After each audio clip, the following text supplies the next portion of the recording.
La mejor manera de predecir el futuro es crearlo. Este es el podcast de Marketing Live con Esther Reynoso. Para viajar a otros lugares no necesitas más maleta que tu imaginación. Eso dice mi invitada de esta semana al podcast. Ella es Beatriz Fiore, escritora, emprendedora, autora de la novela contemporánea El misterio de la caja verde y del libro de relatos Besos entre las letras. Finalista a Mejor Blog Literario, Premios 20 Blog en la 14 y 15 edición de octubre de 2020 y 2021. A ella le apasiona comunicar, lleva escribiendo desde que era pequeña y no concibe su mundo sin sus libros y sin viajar. Su trayectoria profesional está vinculada al mundo de la comunicación y de atención al cliente en empresas del sector tecnológico y para ella las palabras adecuadas sin perder la esencia de quien las transmite es un reto que hace que su pasión por las letras se haya convertido en su forma de vivir. Es licenciada en traducción e interpretación de inglés, francés y portugués por la Universidad de Granada.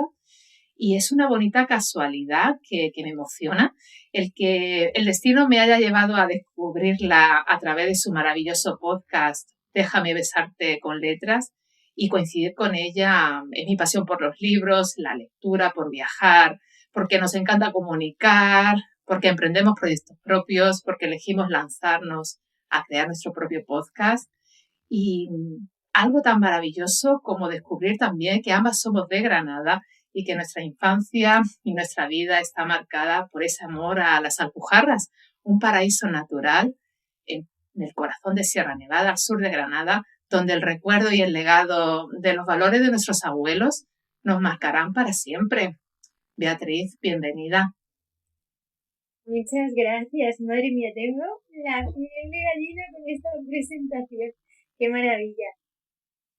Bueno, el gusto es mío escucharte y el placer para nuestra audiencia de tenerte hoy aquí, Beatriz, porque he comentado que sigo tu podcast, me encanta, me maravilla, te he conocido a través de este podcast tuyo, donde entrevistas a otros escritores, aportas relatos propios, contenido muy útil sobre escritura y consejos para potenciar esa creatividad. Y hoy vamos a hablar de escritura, de libros, de podcasting y de tu novela, El misterio de la caja verde, que quiero que nos compartas también de ese proceso de creación para todos los que nos gusta escribir o que estén pensando en sacar su libro o en autopublicarlo. Y empezando por el tema del podcast, Beatriz, ¿qué te motivó a crear este podcast tan maravilloso que tienes? A mí siempre me ha encantado comunicar y contar historias. Es algo que mi abuelo sembró en mí porque cuando era pequeña él me contaba las aventuras que había vivido en su infancia. Muchas de ellas yo no las entendía ese golpe que tenían porque hablaban de la guerra. Yo simplemente pensaba que él tenía una fábrica de ideas en la cabeza y yo quería ser como él y contar y sentir esa magia que a mí me hacía salirme del cuerpo, como decías antes, ¿no? Viajar sin moverme de la silla. Y claro, esa pasión primero empezó por un blog y se me quedaba como pequeño porque además me encanta hablar. La gente además me comentaba que escucharme les relajaba de alguna forma mi voz. Y 2 años antes de que lanzara el podcast, yo tenía esa espina, pero pensaba, ¿quién me va a escuchar? ¿Qué voy a aportar yo con la de podcast que hay? Y mira que tenía súper claro que quería que fuera de libros, que aportara creatividad, también un poco leer mis relatos, pero yo creo que ese síndrome del impostor que tenemos todos a veces me estuvo frenando durante un tiempo hasta que afortunadamente esa necesidad imperiosa por comunicar y por transmitir esta pasión por las letras me llevó a decir, mira, lánzalo y que tenga que ser lo que sea. No decidas tú lo que van a escuchar o no los demás. Creo que la pandemia también me ayudó mucho a cambiar la perspectiva, ¿no? En este sentido de no te quedes con las ganas, de hacer algo. Olvídate del resultado, porque quizás estaba yo muy centrada en el resultado de qué voy a obtener, quién lo va a escuchar, merecerá la pena, y me dije, si te hace feliz, hazlo. Ya veremos si tiene un resultado para tu marca, económico, para tus libros, da igual. Disfruta del proceso y lo que tenga que pasar, que venga. Y así nació Déjame besarte con letras, que es un lema que yo siempre aporto, porque de alguna forma para mí la literatura es eso, es dejarnos besar por esas historias que nos abrazan, que nos acunan, que nos hacen de refugio en muchos momentos, y que cuando están bien contadas y llegan en el momento adecuado parece que nos leen el alma. Beatriz, qué maravillosa eres, de verdad. Es que nada más escucharte hablar me impacta tanto esa forma de comunicar, que no puedo decir nada más que es un gusto escucharte y leerte, las dos cosas. Beatriz, ¿puedes compartir también, hablando del podcast, de ese proceso, ¿no?, que te lleva a ponerlo en marcha, como has hablado de superar el síndrome del impostor, que en muchas ocasiones nos aparece en nuestro día a día y a la hora de abordar proyectos? Sinceramente, eso es así. Tú lo has superado, has creado el podcast, y ¿qué te ha aportado la creación del podcast a nivel de tu marca personal como escritora? Mira, para mí el podcast ha sido un regalo, tanto a nivel profesional como a nivel personal. Porque a nivel personal me ha ayudado a, aunque no lo parezca a veces, esta timidez de la puerta fría, ¿no? De preguntarle a alguien si quiere venir de invitado, sobre todo cuando tu proyecto está naciendo y es pequeñito, y es esa sensación de aquí le va a interesar, ¿no? ¿Quién va a querer venir en algo que no lo escuchan millones de personas? Entonces, a nivel personal, coger esa confianza de intentarlo de una y otra vez ha sido extraordinario. También para reconciliarme con mi voz, porque la gente a mí me decía que le encantaba mi voz, pero yo toda la vida he lidiado con que mi voz no reflejara como mi fortaleza, porque asociaba que voz dulce no podía ser fuerte. Y ha sido como terapéutico, y ahora la adoro y me encanta. Y a nivel profesional, ha sido maravilloso poder compartir todo el proceso que yo he vivido con mi novela. Eso aparte me ha traído muchas lectoras que decidieron apostar por El misterio de la caja verde, y también me ayuda como marca a nivel comunicativo. Por ejemplo, en la empresa que yo trabajo también, en el sector tecnológico, fíjate que no tiene nada que ver con el literario, una de las razones por las que ellos apostaron por mí venía del podcast y del blog, porque ellos veían esa capacidad de comunicar, veían esa capacidad de creación de contenido, de reciclaje, de proactividad, porque al final esto lo he hecho yo sola sin más ayuda que buscar en YouTube o en Google cómo hago esto, dónde necesito alojar el podcast, porque en ese momento económicamente yo no me podía permitir buscar una ayuda externa y pagarla. Entonces fue como, necesito crearlo, pero que sea una inversión muy pequeña. Entonces, todos esos recursos de ser alguien que se busca la vida, en definitiva, me han ayudado tanto a nivel personal como profesional, y cada día está siendo un regalo, tanto de conocer gente que, además ahora que no se puede reunir uno tanto, pues a nivel networking, y networking de verdad. De que ya sabemos el tema que nos une, podemos tener quizá una hora y media, pero es tan intensa que muchas de las invitadas que yo he tenido en el podcast ya se han quedado como amigas en mi día a día, como compañeras de viaje a nivel literario, y muchísimas veces cuando estamos bloqueadas o tenemos dudas, nos preguntamos, ¿cómo llevas tú esto? ¿Qué has hecho tú con esta editorial?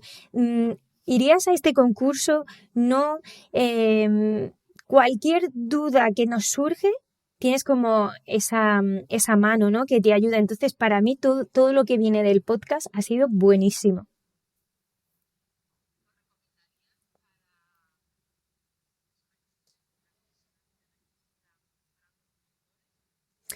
creo que el podcast no es para todo el mundo y me pasa un poco como puede ser con un canal de YouTube, como con un blog.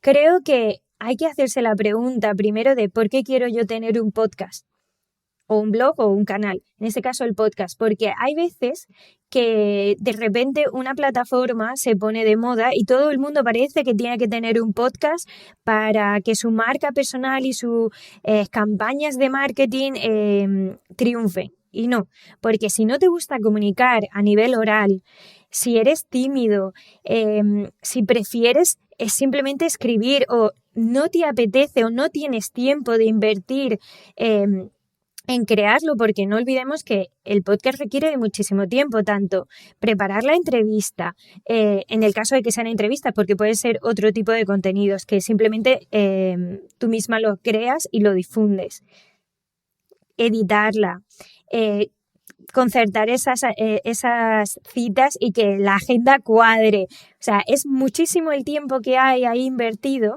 y si no es algo que te atrae, que lo estás haciendo casi forzado porque el resto está teniendo un podcast, creo que a la larga no va a funcionar.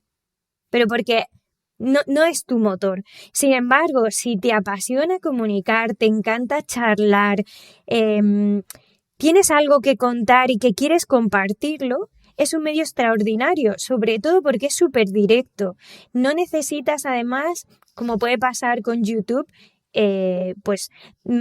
maquillarte, peinarte, que tengas un fondo bonito. No, es que en pijama lo puedes grabar y no pasa nada, porque lo importante es tu voz. Entonces te puede dar mucha más seguridad si, por ejemplo, la imagen te corta, ¿no? Y te limita. Pero la primera pregunta es esa. ¿Para qué quiero yo un podcast? Y también tener en cuenta que obviamente en tu marca la va a mejorar, pero que vaya acorde con lo que tú estás transmitiendo. Imagínate, yo soy escritora, imagina que hubiera creado un podcast de cocina. Puedo compartir unas recetas preciosas y riquísimas, pero a mi marca como escritora no le estaría beneficiando. O mis libros son muy íntimos y tienen una apelación muy fuerte a las emociones.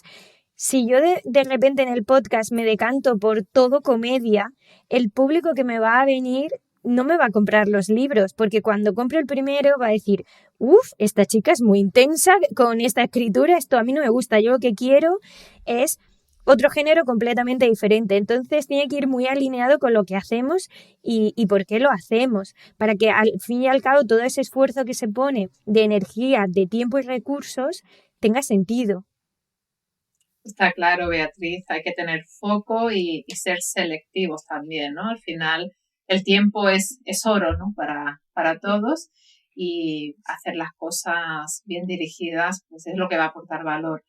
Vamos a hablar de esas alegrías que te ha traído el podcast, como esa semilla que dio lugar a lo que es hoy día tu novela, El misterio de la caja verde, y que surgió, pues en formatos de relatos, inicialmente en tu podcast que ibas compartiendo, y que a raíz de ahí, surge también de una anécdota que compartiste, ¿no?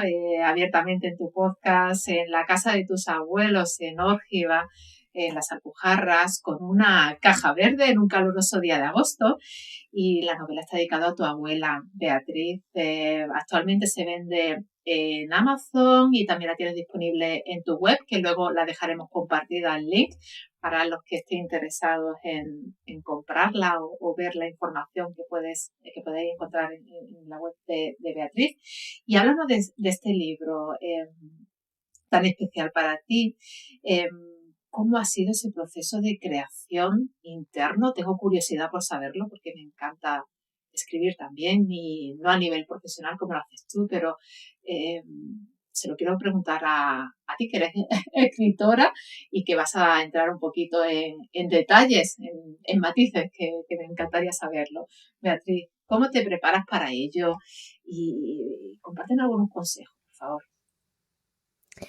Pues mira, yo el podcast, una de las ideas que tenía era, necesito que quien llegue al podcast descubra un poco cómo escribo yo para que se le pueda picar la curiosidad y acabe comprando antes o después alguno de los libros que yo vaya publicando.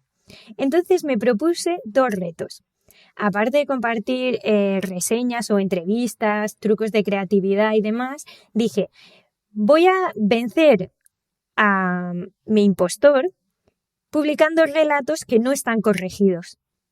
Es decir, porque una de las cosas que nos suele pasar mucho a los escritores es que, y sobre todo cuando estás empezando, es que parece que lo que escribes ya está escrito en piedra. Es como que no se puede borrar, no se puede corregir, y eso muchas veces es problema de bloqueo en el proceso, porque en vez de fluir y escribir lo que en ese momento tienes en la cabeza, estás más pendiente de buscar que sea perfecto, y eso al final acaba generando un bloqueo tremendo.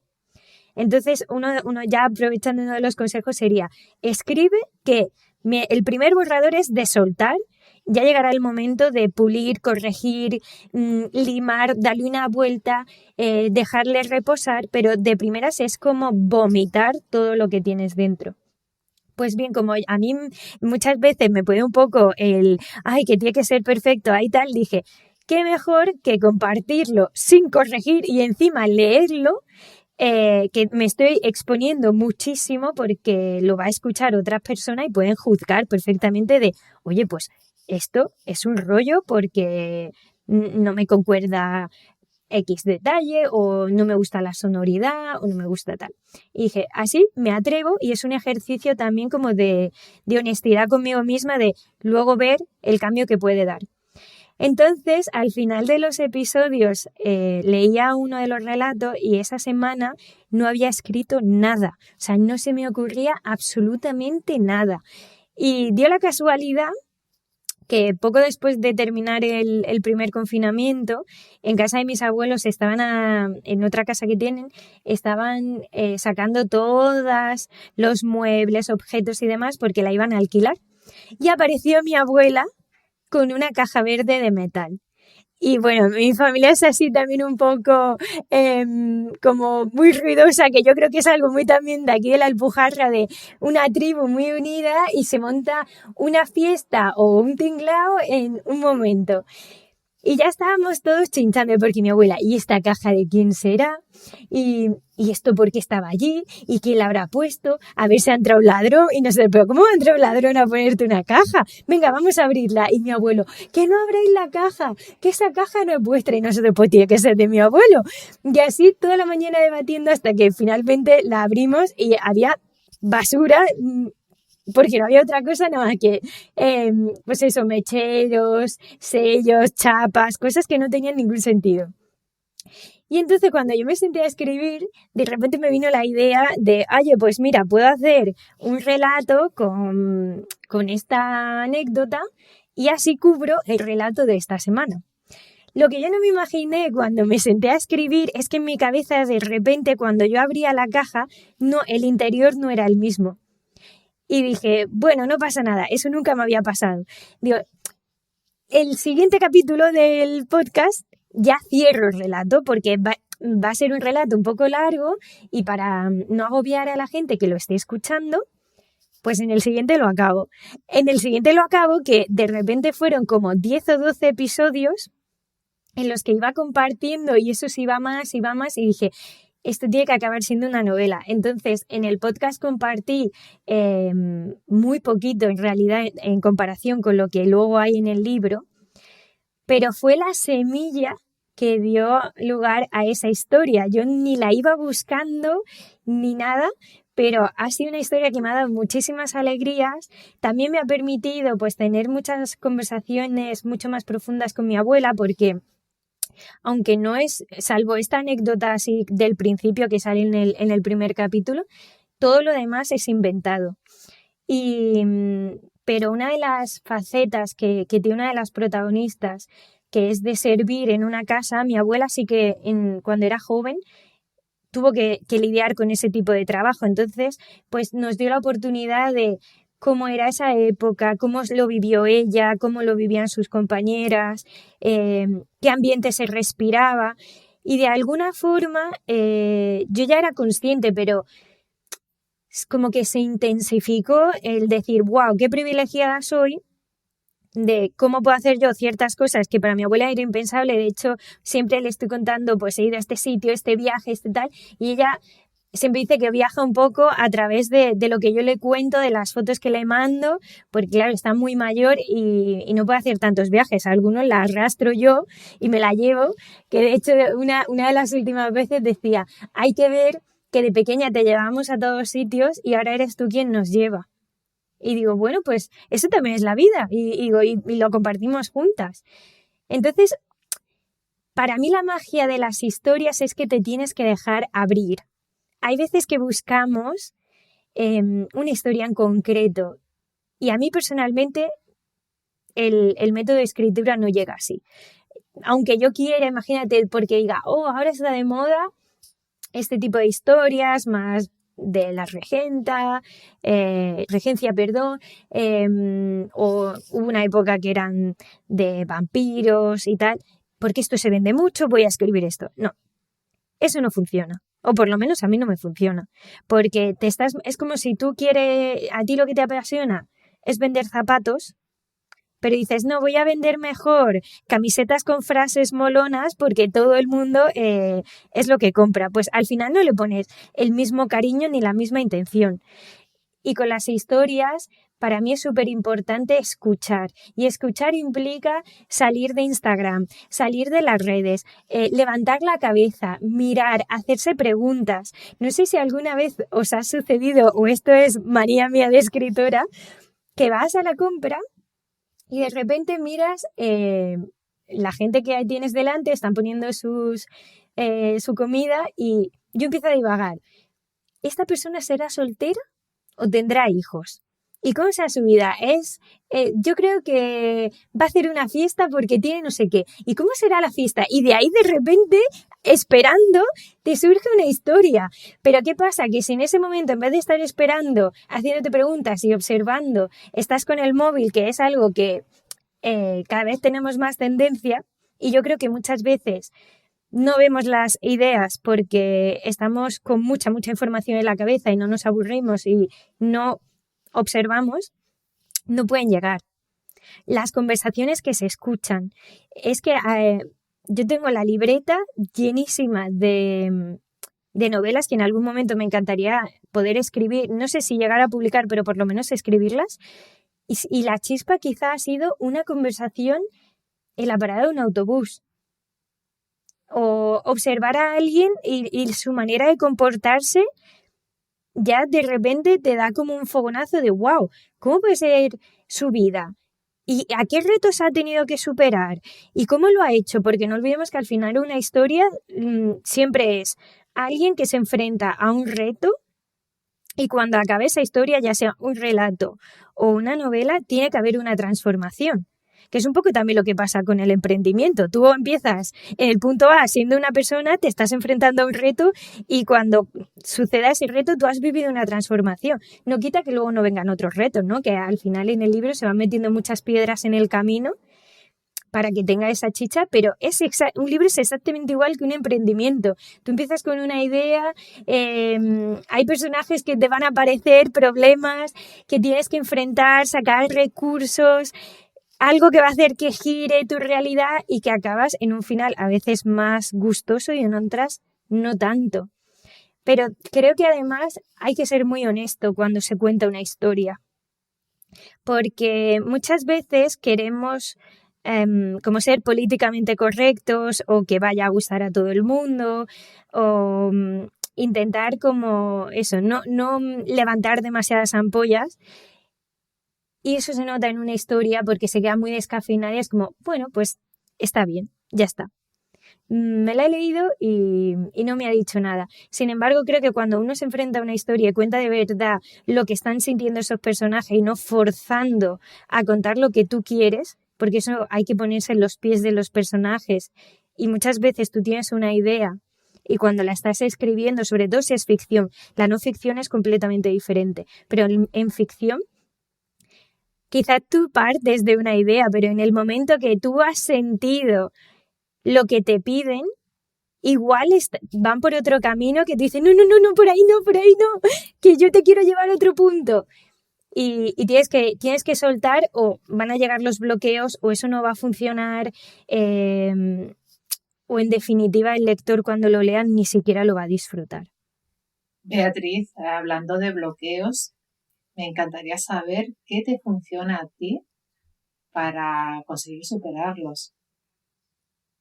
Mira, ahí yo digo, hay que tener presente dos cosas. Una, es un bloqueo del día porque algo ha pasado. Imagínate, te dan una mala noticia, estás enferma, tienes un día complicado. ¿Estás bloqueada por eso o estás bloqueada porque te da miedo algo de la historia? Porque temes fallar, porque temes que no cumplas las expectativas de los demás. Hay que buscar la razón de dónde viene el bloqueo, porque hay factores que pueden ser bloqueos emocionales a nivel de sentir ese impostor o sentir miedo a defraudar o pensar esto no tiene calidad. Ambientales. Imagínate que tú estás escribiendo una historia igual que el que está emprendiendo un negocio y no tienes ningún tipo de apoyo a tu alrededor. Llega un punto que como llega un día malo, ya es como el acabose, porque te va a decir, ves, es que eso no tiene sentido, tal. Y como entres en ese bucle de escuchar, adiós. Y también el bloqueo creativo, hay veces que yo creo que hay que romperlo y es escribiendo. O sea, yo me permito, si tengo un día mal, vale, me voy a ir a pasear. A mí personalmente me ayuda muchísimo el deporte o caminar. Todo lo que implique levantarme y moverme y estar fuera de pantallas, fuera incluso de gente, ¿sabes? O sea, estar como un poco aislada, pero conectada con la naturaleza, con el movimiento, con acelerar el corazón, y es como que se oxigena todo y digo, wow, estoy otra vez fresca. Sin embargo, si tengo un bloqueo y de repente me meto en Instagram, me voy a ver una peli, ahora voy a escuchar un podcast o voy a charlar con una amiga y vamos a estar hablando de otra vez de la pandemia, de que si el político de turno no ha hecho esto, que si tal. Al final acabas con tanta negatividad en tu cabeza que acabas todavía más bloqueada. Entonces creo que necesitamos como esa pausa, o por lo menos a mí es lo que más me funciona.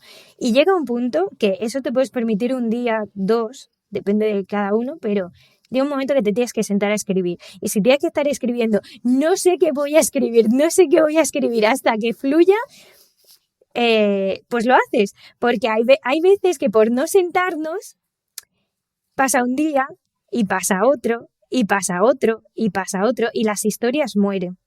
Porque tú pierdes el hilo, porque pierdes el tono, pierdes el foco, y cada día que pasa sin enfrentarte a ese miedo, algo que podía empezar como un granito de arena se convierte en una montaña insalvable. También hay que tener en cuenta que cuando estamos escribiendo un libro, ya sea ficción o no ficción, hay que verlo en pedacitos. No, hay veces que nos bloqueamos porque ya estamos viendo el libro publicado en Amazon o en una librería, y claro, es que hay gente que no lo cree, pero publicar un libro tiene una cantidad abismal de trabajo detrás. Entonces, tener claro cuáles son los pasos. ¿Ahora en qué paso me estoy encontrando? ¿Estoy en el primer borrador? Pues no pasa nada, puedo vomitar todo lo que quiera, ya tendré tiempo de matizar esa frase y no buscar es que esta palabra no es la mejor. Bueno, pues ya llegará el punto de que se te ocurra otra, pero ahora lo importante es que escribas. O estás en el punto de corrección, o estás editando. Es que hay muchas piezas, y si de repente lo que queremos es estar escribiendo algo perfecto, no va a salir. Yo veo un poco, como suele pasar en los negocios, ¿no?, que lanzan un MVP al principio, pues tu primer borrador es un poco eso, vas a testear. Esto funciona, ¿no?, porque se lo vas a pasar también a lectores cero, que tú tienes confianza, que te van a decir, uy, esto no. A mí, por ejemplo, me sucedió en el libro, en uno de los primeros capítulos, cuando lo pasé, todo el mundo me dijo, esta reacción de este personaje es como muy suave. Y claro, en mi cabeza sí que era fuerte, porque yo, al final tú tienes mucho más bagaje detrás de lo que se acaba mostrando en un libro, y tenía un sentido de por qué él reaccionaba así. Y dije, es cierto, pero mis lectores no tienen esa información que yo tengo que mejorarlo. Entonces, es como cualquier producto que vas pidiendo feedback, pero hay que tener muy claro en qué proceso estás y enfrentarse a él. Y también descansar, que muchas veces los bloqueos vienen de no descansar. No se puede trabajar creativamente cuando tienes el cerebro frito. O sea, un día agotador imagínate que lo estás compaginando con otro trabajo y te sientas a escribir, y encima el trabajo del que vienes también requiere mucho esfuerzo mental, pues seguramente no va a funcionar que tú termines de tu trabajo y venga, me voy a sentar a escribir el libro, porque no somos máquinas. Vas a necesitar que tu cuerpo se mueva, que tu mente se mueva. Y ya después te pones, que a veces por ser muy, muy productivos nos ponemos unas agendas de 9 a 5 voy a estar aquí, de 5:30 a 7:30 voy a escribir, a las 8 me voy a ir a pilates y al no sé qué. Eso es insostenible. Pero tampoco hay que olvidar que hay mucha gente que piensa, no, cuando me inspire ya me pongo a escribir. No, te tienes que sentar y la inspiración te tiene que pillar escribiendo. Y tienes que hacer cosas para que eso suceda. Por ejemplo, también ayuda mucho, si es posible, que todo el mundo pues quizás no tiene esa posibilidad, escribir a la misma hora, en el mismo lugar. Hay a quien le ayuda eso y a quien le ayuda todo lo contrario. Hay gente que es mucho más caótica y justo su creatividad viene en el movimiento constante de hoy escribo en el salón, mañana en una cafetería, al próximo en un coworking, y hay otros que es todo lo contrario. Necesito el orden para que en mi cabeza todo también coja su ritmo. Entonces, hay que, como decía al principio, hazte preguntas, conócete, que primero, así va a modo resumen, qué te está bloqueando, por qué hay ahí detrás y cómo lo puedes salvar. ¿Es algo que necesita descanso? ¿Es algo que necesita un cambio de ubicación? ¿Es algo que necesita un reajuste de tu agenda? ¿Es un miedo a defraudar? Recuerda que cuando tú estás escribiendo eso no quiere decir que se esté publicando en ese momento. Tienes tiempo de corregirlo, tienes tiempo de enmendarlo, de pedir una segunda opinión.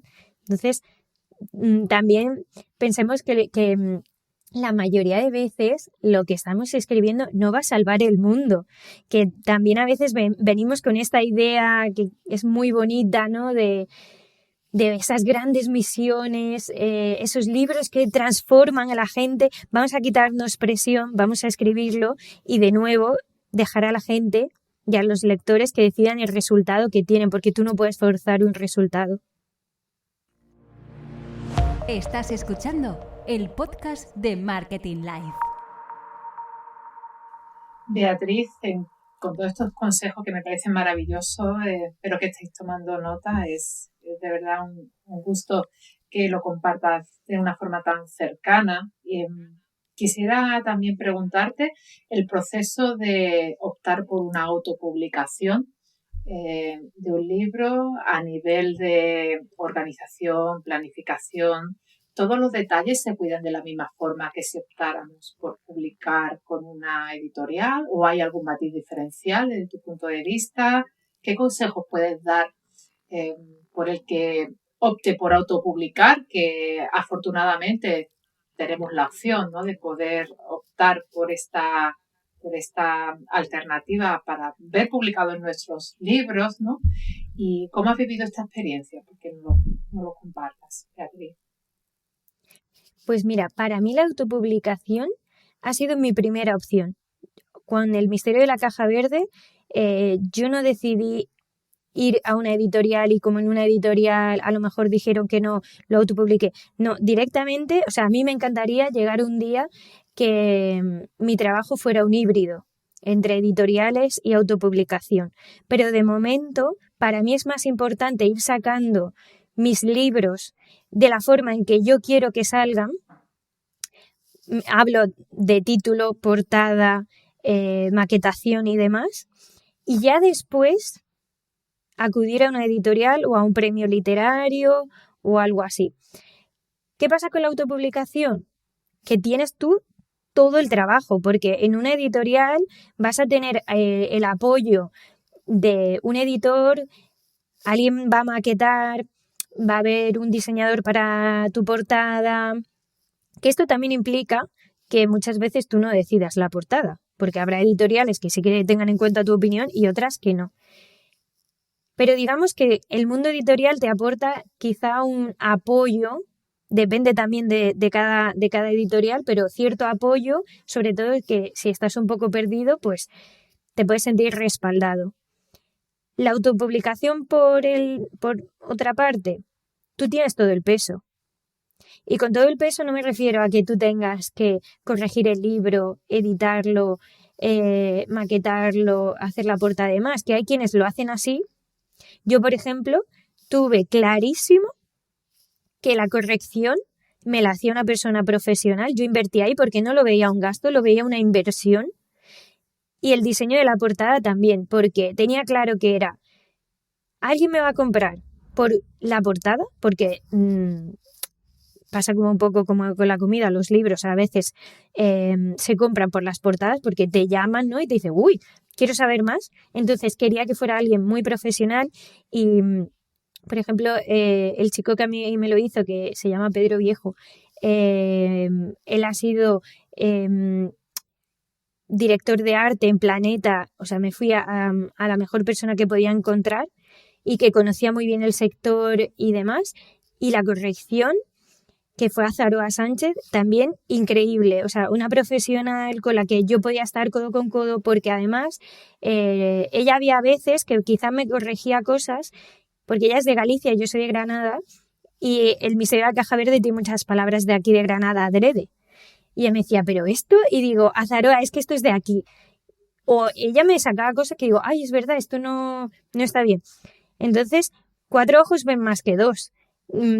Por mucho que yo sea traductora y tenga una experiencia y una formación en también corregir textos, no lo voy a corregir igual un texto de otra persona que el mío, porque estoy completamente pegada a él.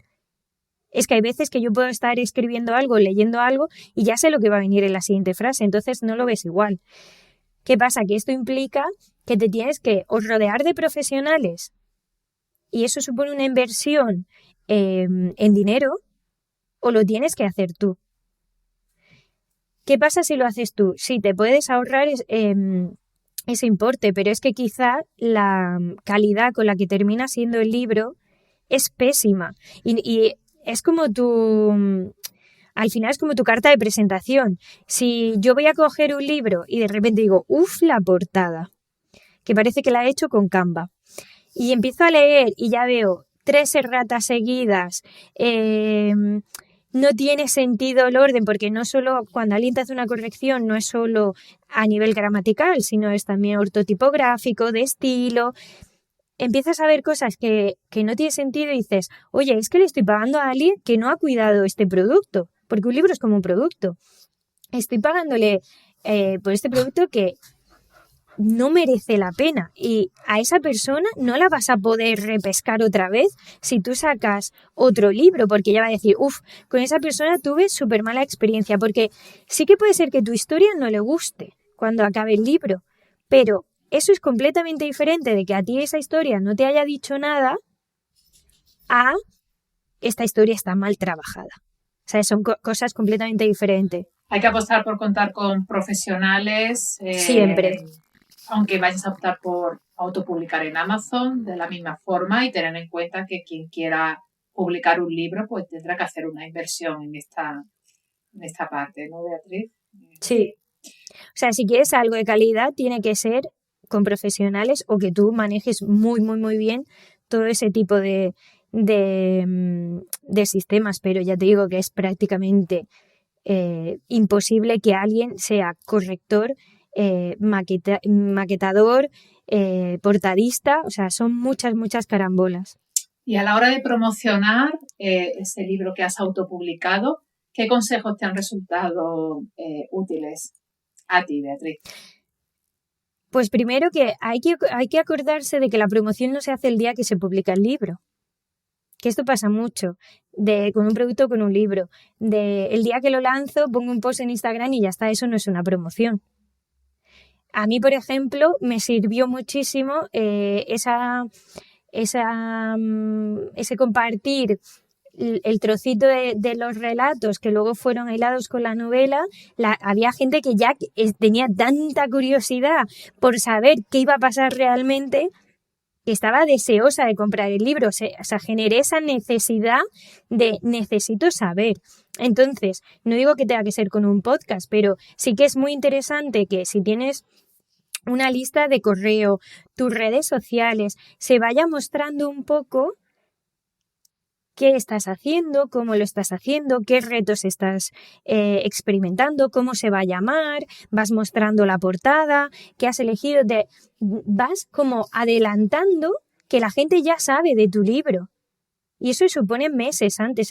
Tienes que tener una planificación de, oye, pues mira, si yo lo quiero sacar para junio, pues igual en finales de marzo tengo que ir empezando a contar cositas, ¿sabes? Una vez que ya más o menos lo vas encaminando, para tampoco pillarte los dedos con una fecha, pero puedes ir explicando, pues mira, estos son los personajes, esto es lo que va a pasar, esta es la portada.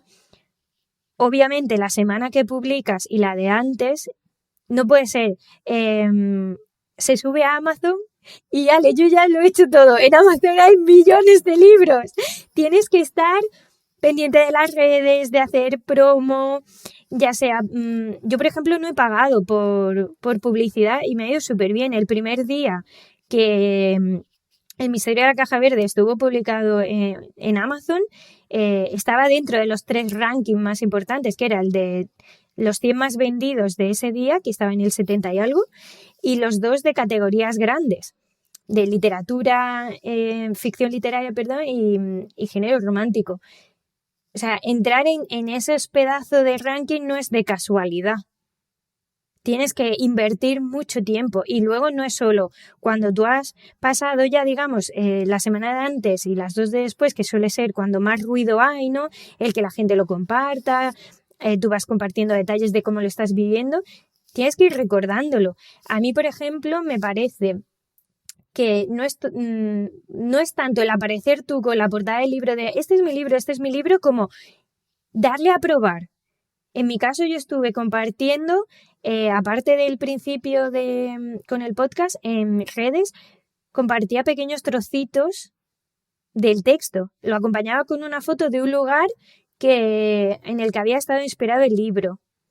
O le invitas a alguien a si quiere compartirlo una vez que lo ha comprado. Por ejemplo, yo propuse que las personas que cuando lo compraban, si lo compartían en redes, como no se lo iba a poder firmar a muchas de ellas, pues le mandaba a casa unas postales que yo hice y unos marcapáginas y ahí va una dedicatoria. Entonces, de alguna forma también tienes como un aliciente. Después he hecho presentaciones de libros. Me he movido tanto con el Ayuntamiento de aquí de Ortega, que estoy súper agradecida, como con el de Soportujar, que también fue una pasada la presentación. Y no pensemos que porque sea un evento pequeño no tiene relevancia, porque hay veces que creemos que tiene que ser eventos enormes de cientos y cientos de personas para que funcionen y no. Al final es visibilidad y tienes que trabajarla. Y que te proponen, imagínate, te proponen una entrevista, te proponen algo y piénsatelo, oye, pues ¿me merece la pena o no? ¿Quién me lo está proponiendo? Pues sí, porque es una oportunidad de promocionar tu libro. El misterio de la caja verde, por ejemplo, salió el año pasado en junio, que ya estoy con la segunda parte. Y cuando tú me has invitado aquí a este maravilloso espacio, yo podía haber dicho, qué pereza, ¿no? Aparte de que estaba encantadísima por la casualidad de ser de la Alpujarra, es un altavoz que alguien te está brindando para que tú hables de tu trabajo. Entonces creo que cada oportunidad en la que hay, yo digo que mi madre y mi familia han sido también unos expertos en marketing con esto aquí en la Alpujarra, porque a cualquier sitio que iban, además tienen negocio familiar, cualquier persona que venía es como, sí, ya esto que no tiene nada que ver, pero era, ¿has visto este libro? Porque no sé qué. Me pasó en Madrid con mi tío, íbamos en un Uber. Y de repente el conductor del Uber, él diciéndole, oye, tienes que comprar este libro porque no sé qué, porque tal. No hay que perder nunca la oportunidad de hablar de nuestras historias y de por qué nacen y de apelar mucho a la emoción y lo que suponen para nosotros, porque es lo que hace conectar con el público, no subir una foto a Instagram y ya está. Gracias, Beatriz, por tu autenticidad. de verdad, te muestras tal como eres y con razón emocionas tanto con tus textos y con tus historias. Y bueno, para finalizar esta entrevista, que la verdad que me quedaría aquí hablando contigo horas y horas de cosas que te preguntaría. Quisiera preguntarte para esos oyentes que le gustaría lanzarse a escribir o tener la opción de vivir de la escritura. ¿Qué consejos puedes dar, Beatriz? Lo primero, ser súper constantes y conscientes de que el camino de la escritura es muy largo hasta que consigues vivir exclusivamente de tus libros. Que no es o sea, hay pelotazos, ¿no?, que se dan, que con uno ya venden millones y todo fluye. Pero no suele ser así. Pero que no suele ser así no quiere decir que no vaya a suceder, porque en realidad el poder del catálogo, que viene a ser cuantos más libros tienes, mucho mejor, porque alguien que quizá te conoce por tu último libro, le gusta y empieza ya por el primero, por otro, hace mucho. Entonces hay que insistir y sacar tiempo como se pueda, porque yo sé, y lo digo por experiencia propia, que hay veces que hay que combinar la escritura con otro tipo de trabajo nutricional o que también te guste, porque tampoco tiene que ser blanco-negro. Hay gente que le encanta escribir e incluso ser escritor profesional, pero hay otro ámbito profesional de su vida que también lo quiere cultivar. Pero yo creo que la paciencia y la constancia no pueden faltar. También la autoconfianza, porque estamos, nos guste o no, ante la tiranía de la valoración. Y muchas veces, y a mí personalmente es cierto que no me ha sucedido, pero sí que lo he visto con compañeras, les han tirado libros abajo en Amazon por las valoraciones, por lo típico de cuentas que viven un poco de las colaboraciones y le han dicho, oye, mándame el libro gratis, tal, y ella le ha dicho, oye, pues no, porque mi plazo ya o mi cupo está cubierto, no puedo invertir más dinero, y no todo el mundo acepta un no, y como las valoraciones son gratuitas, pues te puede causar un poco de todo. Por eso también es importante que cuando alguien lo lea y nos diga, oye, me ha gustado tal, animarle a que te valore positivamente en Amazon, porque hay mucha gente que está indecisa y lee las valoraciones y se va a decantar o no. Entonces, cultivar tu comunidad. Y no cultivar tu comunidad cuando ya has publicado tu libro y es como ahora vienes y me compras. Tú tienes que mimar tu comunidad muchísimo antes y hacerlo de la manera más honesta posible, sin inventarte un personaje ni un papel, porque la máscara antes o después cae. Y en el mundo literario, además, con lo duro que es, se ve muy rápido cuando esa máscara se ha caído. Entonces es súper importante también rodearte de profesionales, y tanto si vas a autopublicar como si te decantas por una editorial tradicional o de las que hay de autopublicación. Pregunta. No pasa, o sea, pregunta a quien haya hecho algo que tú quieres alcanzar, pregunta cómo le ha hecho. Oye, ¿cómo subiste esto a Amazon? ¿Cómo has hecho lo de las categorías? No entiendo cómo va el tema de los precios. Me llegan los libros a mí, a la gente, ¿cómo va? Porque todo eso, y ser muy observador de qué van haciendo otras cuentas que a ti te interesan, te va a abrir y te va a ahorrar sobre todo muchas veces errores. Y sobre todo ponerle mucho cariño. Porque lo que está hecho con cariño, antes o después, tiene que venir un resultado. Y también ser conscientes de cuáles son, o sea, qué es para mí el éxito y a dónde quiero llegar, e ir marcando las pautas poquito a poco, porque imagínate que yo ahora dijera, buah, es que yo quiero ser la próxima Julia Navarro, en plan, el número de ventas, no por lo que escribamos. Me parece que es como de un fantasioso decir, estoy empezando y ya voy a vender lo que esta mujer tiene, una carrera y encima tiene una profesionalidad brutal, yo lo voy a hacer en un año. No. Ve marcándote tus objetivos y ve comparándolos. Oye, pues igual el primer libro has vendido X, pues intenta retarte de, pues para el próximo voy a vender X más Y. Y yo creo que más o menos sería algo así. Es que yo me pongo a hablar y también me quedo aquí toda la tarde. Beatriz, tan solo tengo palabras de agradecimiento por compartirnos de una forma tan cercana cómo lo sientes, cómo lo vives. Y a los que están tras el micro, pues también tengo muchas palabras de agradecimiento de regalarnos algo tan valioso como su tiempo en escucharnos. Beatriz, muchísimas gracias, de verdad, de corazón. Y te deseo muchísimos éxitos. Muchas gracias. Nos sí, vemos. y un café, ¿eh? Nos vemos y un café en la Alpujarra. Un café por la Alpujarra, eso ya mismo. Muchísimas gracias, Beatriz. Un fuerte abrazo. Gracias. Estamos en todas las plataformas de podcast. Síguenos en Spotify, Apple Podcast, iVoox, Spreaker y Podimo.